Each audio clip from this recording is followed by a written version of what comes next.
हयग्रीवाय नमः। ॐ महाविष्णवे नमः। ॐ केशवाय नमः। ॐ मधुसूदनाय नमः। ॐ गोविन्दाय नमः। ॐ पुण्डरीकाक्षाय नमः। ॐ विष्णवे नमः। ॐ विश्वम्भराय नमः। ॐ हरये नमः। ॐ आदित्याय नमः। ॐ सर्ववागीशाय नमः। ॐ सर्वाधाराय नमः। ॐ सनातनाय नमः। ॐ निराधाराय नमः। ॐ निराकाराय नमः। ॐ निरीशाय नमः। ॐ निरुपद्रवाय नमः। ॐ निरञ्जनाय नमः। ॐ निष्कळङ्काय नमः। ॐ नित्यतृप्ताय नमः। ॐ निरामयाय नमः।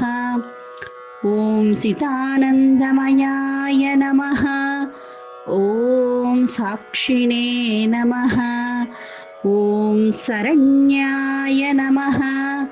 ॐ सर्वदायकाय नमः।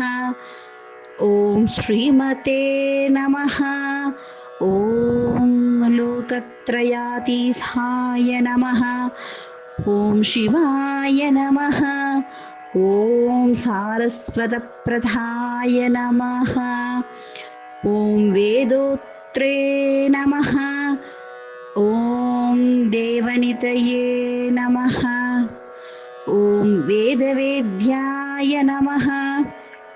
ॐ प्रबोधनाय नमः। ॐ पूर्णाय नमः। ॐ पूरयित्रे नमः। ॐ पुण्याय नमः।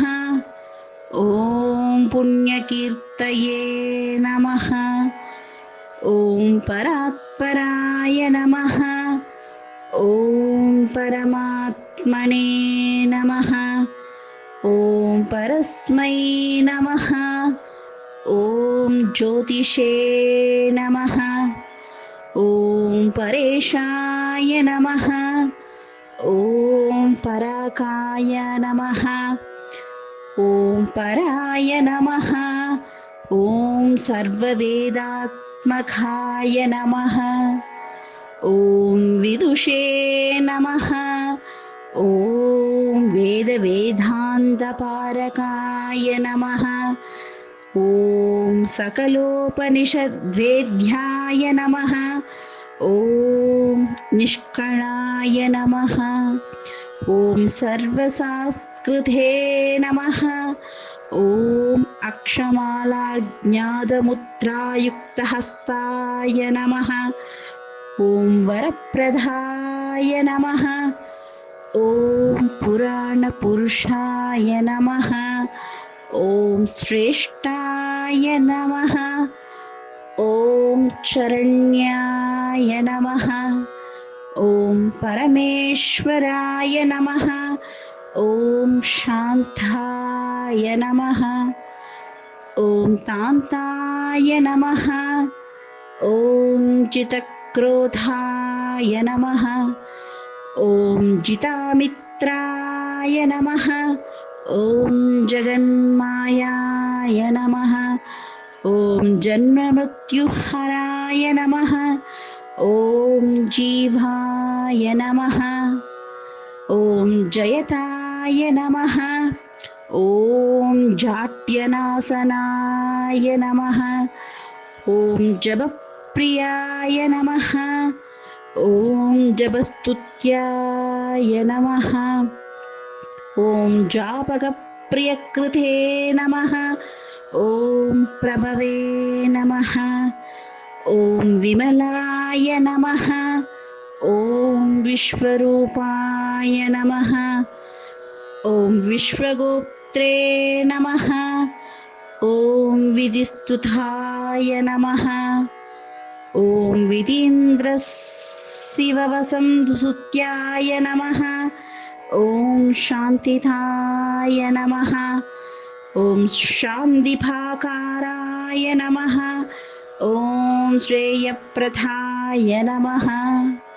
ॐ श्रुतिमयाय नमः। ॐ श्रेयसाम्पतये नमः।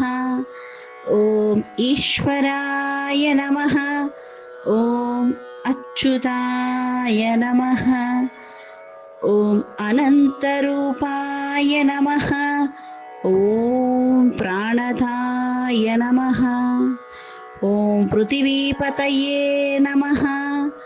ॐ अव्यक्ताय नमः। ॐ व्यक्तरूपाय नमः।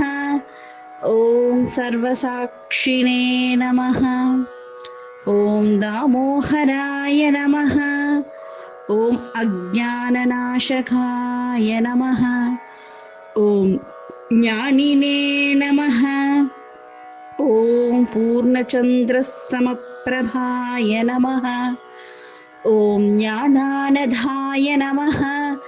ॐ वाक्पतये नमः। ॐ योगिने नमः। ॐ योगीशाय नमः। ॐ सर्वकामदाय नमः। ॐ महायोगिने नमः। ॐ महामौलिने नमः। ॐ महामौनीसाय नमः। ॐ श्रेयसां निधये नमः। ॐ हंसाय नमः। ॐ परमहंसाय नमः। ॐ विश्वगोप्त्रे नमः। ॐ विराजे नमः। ॐ सर्वराजे नमः। ॐ सर्वसुत्तस्फटिकसङ्कासाय नमः। ॐ जडामण्डलसंयुताय नमः। ॐ आदिमध्यान्तरहिताय नमः। ॐ सर्ववागीश्वरेश्वराय नमः। ॐ श्रीलक्ष्मी हयवदन परब्रह्मणे नमः।